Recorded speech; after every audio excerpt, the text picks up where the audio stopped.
షిర్డీ సాయిబాబా ఆలయం ఇచ్చేశారు. శ్రీ పోరం వీరయ్య గారికి, సాయినాథ్ మహారాజుకి, శ్రీ పోరం వీరయ్య గారికి ఆహ్వానం అందిస్తా ఉన్నాం. పోరం వీరయ్య గారు మరి భద్రాచల ప్రాంతానికి సుపరిచితులు, మాజీ ఎమ్మెల్యే గారు. అలాగే శ్రీ పోరం వీరయ్య గారు శ్రీ ఫారెస్ట్ రాష్ట్ర డెవలప్మెంట్ ఆఫీస్ చైర్మన్ గా మరి ఈ రోజున గురు పౌర్ణమిని పురస్కరించుకొని ఆ దుర్గత సాయి ఆశీర్వాదం కోసం మరి ఆలయానికి వేం చేస్తున్నారు. ఈ యొక్క ఆలయానికి కూడా అభివృద్ధి పదవుల యువత సహాయ సహకారం కూడా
ఈ రోజున అధ్యక్షులు ఆదినారాయణ గారు, అదేవిధంగా వారి కమిటీ సభ్యులు మా శ్రీనివాస్ గారు, అదేవిధంగా శ్రీను గారు, ఈ అందరి యొక్క ఆధ్వర్యంలో ఈరోజు స్వామివారిని దర్శించుకోవడం చాలా ఆనందంగా ఉంది.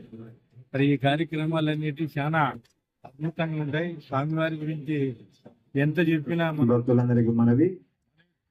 మరి ఈ రోజున గురువారం పురస్కరించుకొని గురు పౌర్ణమి సందర్భంగా మన రాష్ట్ర అటవీ శాఖ చైర్మన్ గారు అయినటువంటి